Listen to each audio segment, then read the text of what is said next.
Hello students and friends, मैं Ruby शंकदा CB science में आप सभी का स्वागत करती हूँ। यहाँ हम डिस्कस करते हैं केमिस्ट्री एंड बायोलॉजी के सभी टॉपिक। आज की हम अपनी इस वीडियो में डिस्कस करेंगे एसिड बेस एंड सॉल्ट्स के बारे में। ये हमारी एसिड बेस एंड सॉल्ट्स की फर्स्ट वीडियो है जिसमें हम एसिड एंड बेस के बारे में समझेंगे कि एसिड बेस होते क्या हैं। जैसे कि हमारे सराउंडिंग एरिया में कोई भी सब्सटेंस है उसका एक केमिकल बिहेवियर होता है। जैसे कि लेमन है, हम उसको टेस्ट करते हैं तो वो कुछ खट्टा जैसा लगता है, या फिर अगर सोप वगैरह है उसका टेस्ट कैसा होता है। कोई भी बिटर चीज़ हो या फिर कोई भी खट्टी चीज़ हो, वो चीज़ों को हम अलग अलग पार्ट में रखेंगे। उनके केमिकल बिहेवियर सब्सटेंस के अकॉर्डिंग उनको 3 पार्ट में डिवाइड करेंगे, 2 पार्ट में डिवाइड करेंगे, acid and base. Acid base हमारे 2 पार्ट होते हैं जिनका एक केमिकल बिहेवियर है। हम सबसे पहले एसिड समझ लेते हैं। एसिड होते क्या हैं? एसिड्स आर सोर इन टेस्ट, मतलब एसिड जो भी होते हैं वो स्वाद में, टेस्ट में खट्टे होते हैं। जितने भी खट्टा जो चीज़ें लगती हैं, जैसे इमली है, लेमन है, ऑरेंज है, जो टेस्ट में खट्टे हैं वो सब हमारे क्या हैं?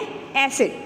They turn blue litmus red. Litmus paper होता है, ये जो हमारे एसिड होते हैं वो ब्लू लिटमस को रेड लिटमस में चेंज कर देते हैं। जैसे कि आपको ये लेमन दिख रहा होगा, इसमें लिटमस पेपर है उसे रेड कर दिया है।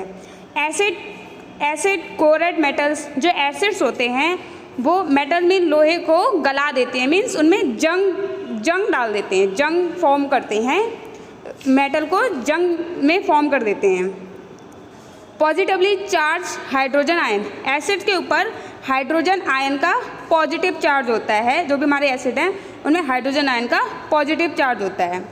अब कुछ एग्जाम्पल देख लेते हैं, जैसे कि हमारा लेमन है, ग्रेप्स है, टोमेटो हैं, आंट है। आंट में फॉर्मिक एसिड होता है, उसके डंक में कोई बरैया या कोई भी आंट काट ले तो एक जलन सी महसूस होती है। उसके डंक में एक एसिड है जिसे फॉर्मिक एसिड कहते हैं। अब स्ट्रॉन्ग एसिड, वीक एसिड क्या होता है? जैसे स्ट्रॉन्ग एसिड जिसमें हाइड्रोजन आयन की क्वांटिटी ज़्यादा हो।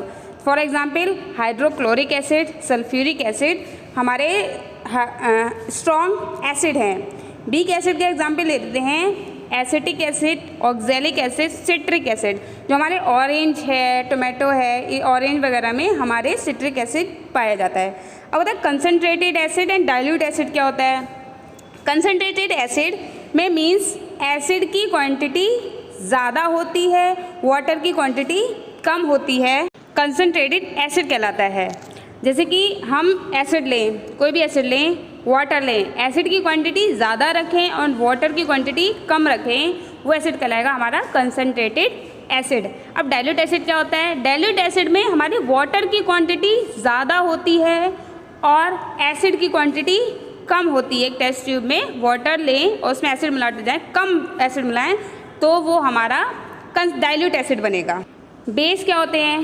बेस हमारे टेस्ट में बिटर होते हैं, कड़वे होते हैं।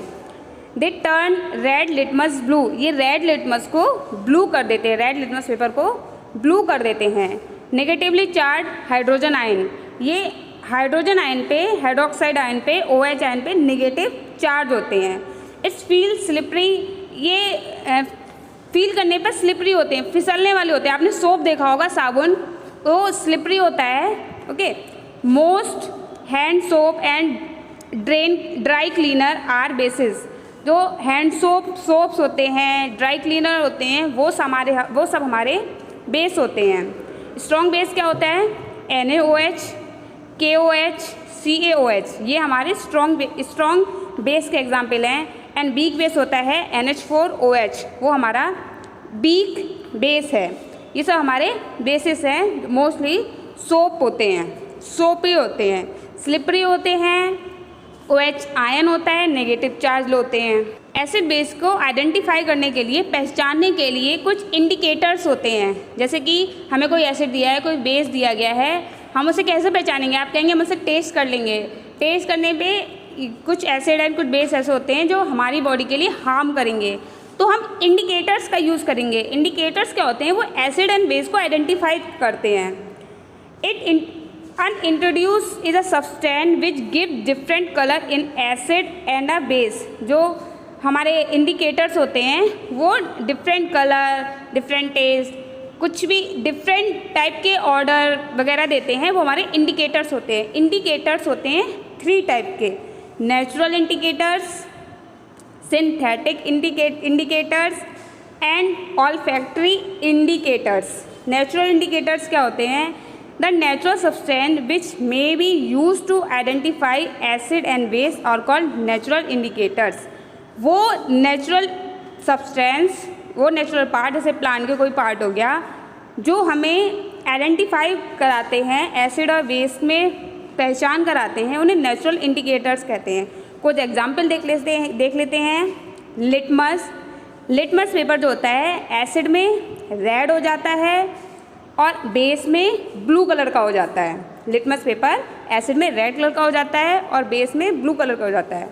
टर्मरिक मीन्स हल्दी, ये हमारी एसिड में येलो होती है और बेस में रेड कलर की हो जाती है। जैसे कि आपके कभी कपड़े पे हल्दी का दाग लग गया और आप उस पर धुलते हैं साबुन से, तो वो रेड कलर की हो जाती होगी, आपने देखा होगा कभी कपड़े धुलते टाइम पे, तो वो रेड कलर की हो जाती है। वो हमारी नेचुरल इंडिकेटर्स है। अब आते हैं सिंथेटिक इंडिकेटर्स। ये हमारे केमिस्ट्री लैब में डेवलप किए जाते हैं। दीज आर केमिकल सब्सटेंस, ये केमिकल सब्सटेंस होते हैं जो केमिकल लैब में फॉर्म होते हैं। For example methyl organ indicators, it gives pink colour in acid. ये हमारे एसिड में पिंक कलर देते हैं और बेस में ये येलो कलर के हो जाते हैं। फिनोप्थिलीन इंडिकेटर्स, ये हमारे एसिड में कलर लेस हो जाते हैं, कोई भी कलर नहीं देते हैं, और हमारे बेस में ये पिंक कलर का सब्सटेंस देते हैं, पिंक कलर देते हैं। ये हमारे हैं synthetic indicators and natural indicators. अब है हमारा लास्ट है हमारा ऑल्फैक्टरी इंडिकेटर्स। ऑल्फैक्टरी इंडिकेटर्स क्या होते हैं? दो substance who order change in acid और बेस सॉल्यूशन और called olfactory indicators. Olfactory indicators वो सब्सटेंस होते हैं जो जिनकी ऑर्डर चेंज होती है। ऑर्डर मीन्स स्मेल चेंज हो जाती है, एसिड में अलग स्मेल आती है, बेस में अलग स्मेल में चेंज हो जाती है। For example vanilla essence. Vanilla essence भी हमारी इसमें हमारे एसिड एंड बेस में डिफरेंट स्मेल देती है। हमारे एसिड में जब इसे मिक्स करते हैं तो ये हाई स्मेल देते हैं और बेस में ये लो स्मेल देते हैं। ऐसे ही क्लोव ऑयल एंड ऑनियन भी हमारे ऑल्फैक्टरी इंडिकेटर्स होते हैं जो अलग अलग स्मेल प्रोवाइड कराते हैं, लेस एंड हाई, कम या ज़्यादा स्मेल प्रोवाइड कराते हैं। ये हमारे कुछ नेचुरल इंडिकेटर्स हैं, जैसे कि ग्रेप्स की लीव्स हो गई, ये सारे हमारे इंडिकेटर्स हैं जो कि हमें एसिड एंड बेस को पहचानने में हेल्प करते हैं। अब हम कुछ केमिकल रिएक्शंस देख लेते हैं एसिड एंड बेस की, जो अलग अलग चीज़ों से रिएक्ट करते हैं। जैसे कि फर्स्ट है हमारा how do acid and base react with metal. जब एसिड और बेस हमारा मेटल से कैसे रिएक्ट करेगा? फर्स्ट हम एसिड में देखते हैं reaction of metal with acid. जब हम किसी मेटल का होता है जिंक हो गया, कॉपर हो गया, कोई भी मेटल की रिएक्शन हम जब एसिड से कराते हैं तो क्या फॉर्म होता है? सॉल्ट फॉर्म होता है, न्यूट्रल सब्सटेंस बनता है, सॉल्ट फॉर्म होता है एंड हाइड्रोजन गैस निकलती है। जैसे कि हमारा मेटल ले लेते हैं हम जिंक की रिएक्शन हम एक एसिड से कराते हैं, H2SO4 से कराते हैं, तो इन दोनों के रिएक्शन से हमारा ZnSO4 सॉल्ट बनता है, जिंक सल्फाइड सॉल्ट बनता है और एक हाइड्रोजन गैस बनती है। अब ऐसे ही हम जब किसी बेस की रिएक्शन मेटल से कराते हैं, एक न्यूट्रल सब्सटेंस बनता है, salt and hydrogen gas release होती है। अब जैसे कि हम NaOH बेस लेते हैं, उसकी रिएक्शन जिंक मेटल से कराते हैं तो एक सॉल्ट बनता है Na2ZnO2, सोडियम जाइनेट एक हमारा सॉल्ट बनता है और हाइड्रोजन गैस रिलीज होती है जब हम किसी बेस की रिएक्शन मेटल से कराते हैं, तो ये सब्सटेंस बनते हैं। अब हम अदर रिएक्शन देख लेते हैं। रिएक्शन ऑफ मेटल कार्बोनेट्स और metal hydrogen carbonate with acid. जब हम रिएक्शन कराते हैं किसी एसिड की metal carbonate and metal hydrogen carbonate से, तो एक साल्ट का फॉर्मेशन होता है, एक न्यूट्रल पार्ट बनता है सॉल्ट, और कार्बन डाइऑक्साइड का फॉर्म होता है और वाटर मॉलिक्यूल बनता है। अब जैसे हम एसिड ले लेते हैं HCl हाइड्रोक्लोरिक एसिड लेते हैं, की रिएक्शन एक मेटल कार्बोनेट से कराते हैं NaSCO3 से। इससे हमारा 2NaCl बनेगा, सोडियम क्लोराइड बनेगा और कार्बन डाइऑक्साइड गैस निकलेगी और हमारा वाटर मॉलिक्यूल बनेगा। अब जो हमारा एक हम HCl लेते हैं, NaSCO3 लेते हैं, इन दोनों की रिएक्शन से NaCl, carbon dioxide gas, CO2 and water molecule बनता है, H2O बनता है। अब बेस जो हमारा होता है, जो बेसिस होते हैं, क्षार होते हैं, वो metal carbonates and metal hydrogen carbonates के साथ रिएक्शन नहीं करते हैं। अब हम अपनी नेक्स्ट रिएक्शन देखते हैं, जिसमें हम न्यूट्रलाइजेशन रिएक्शन देखते हैं। न्यूट्रलाइजेशन रिएक्शन क्या होती है? जब एसिड एंड बेस आपस में रिएक्शन करते हैं और एक सॉल्ट का फॉर्मेशन करते हैं, वाटर मॉलिक्यूल रिलीज करते हैं, ये प्रोसेस कहलाती है न्यूट्रलाइजेशन रिएक्शन। न्यूट्रलाइजेशन रिएक्शन में एसिड और बेस की रिएक्शन से सॉल्ट फॉर्म होता है, एक न्यूट्रल सब्सटेंस बनता है, सॉल्ट फॉर्म होता है, वाटर मॉलिक्यूल्स बनता है। ये प्रोसेस कहलाती है न्यूट्रलाइजेशन रिएक्शन। जैसे मैं एक एग्जांपल लेते हैं, HCl और NaOH। HCl है हमारा एसिड, NaOH है हमारा बेस की रिएक्शन जब कराते हैं तो NaCl बनता है और वाटर मॉलिक्यूल्स बनता है। अब हम देखते हैं reaction of metallic oxide with acid. जब मेटेलिक ऑक्साइड जैसे कि हमारा Na2O, K2O, CaO, MgO जो कि बेसिक नेचर के होते हैं, उनकी रिएक्शन जब एसिड से कराते हैं तो सॉल्ट फॉर्म होता है और वाटर मॉलिक्यूल्स फॉर्म होता है। ठीक है। अब reaction of non metallic oxide with base. जब नॉन मेटेलिक ऑक्साइड की रिएक्शन बेस से कराते हैं, जैसे non metallic oxide means CO2, NO2, SO2 basic nature के होते हैं, इनकी रिएक्शन से कराने से सॉल्ट एंड वाटर मॉलिक्यूल्स बनता है। जैसे CaOH का होल ट्वाइस प्लस CO2 की रिएक्शन से हमारा CaCO3 प्लस H2O मॉलिक्यूल्स बनता है। ये हमारी रिएक्शन न्यूट्रलाइजेशन क्या है? एसिड एंड बेस की रिएक्शन से सॉल्ट एंड वाटर का फॉर्मेशन होने की प्रोसेस न्यूट्रलाइजेशन रिएक्शन कहलाती है। अब हम pH स्केल्स को समझ लेते हैं। pH स्केल क्या होता है? जैसे कि हमारे एसिड एंड बेस हैं, हायर मतलब हमारा जो एसिड होता है, strong acid and weak acid, वो हाइड्रोजन एंड OH आयन की क्वांटिटी के कारण होता है।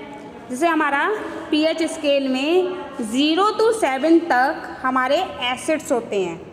एसिड तो 0, 1, 2 ये हमारे स्ट्रॉन्ग एसिड होते हैं। जैसे जैसे हमारे 7 की तरफ चले जाते हैं, हमारे वीक एसिड बनते जाते हैं। वैसे ही हमारे ये 7 to 14 तक बेसिस होते हैं, एल्कलाइंस होते हैं। और 7 हमारा न्यूट्रल पार्ट है, जो कि न्यूट्रल होता है, जो ना एसिड होता है ना बेस होता है, वो पार्ट हमारा कहलाता है न्यूट्रल। जैसे हाइड्रोजन आयन की क्वांटिटी को देखते हुए ये हमारा 0 पे हाइड्रोजन आयन की क्वांटिटी जाता है, ये स्ट्रॉन्ग एसिड है, एसिडिक नेचर में है। अब जैसे जैसे हाइड्रोजन आयन की क्वांटिटी कम होती जाती है, वो हमारा बेसिक मॉलिक्यूल्स में बदलता जाता है और OH आयन में कन्वर्ट हो जाता है, OH आयन और बेसिक फॉर्म कराता है। अब हमारे कुछ इम्पॉर्टेंट एसिड एंड बेस होते हैं जो डिफरेंट pH पर होते हैं। जैसे लेमन जूस का pH होता है 2, जैसे हमारा 2 पे ही हमारा एसिड है। वाइन का pH होता है 4, रेन का pH होता है 5.5। इससे अगर ज़्यादा pH है तो वो एसिड हमारी एसिडिक रेन कहलाएगी, एसिड रेन कहलाएगी। ह्यूमन ब्लड का pH होता है 7.5। ऐसे हमारा बेकिंग सोडा का pH होता है 8.5, ये बेसिक में आ गया हमारा।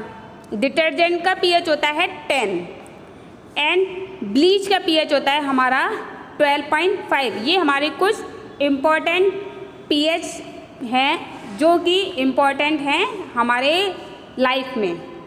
Thank you for watching my video. अगर आपको वीडियो अच्छी लगी हो तो प्लीज़ लाइक कीजिए, ज़्यादा से ज़्यादा लोगों में शेयर कीजिए एंड मेरे चैनल को सब्सक्राइब कीजिए।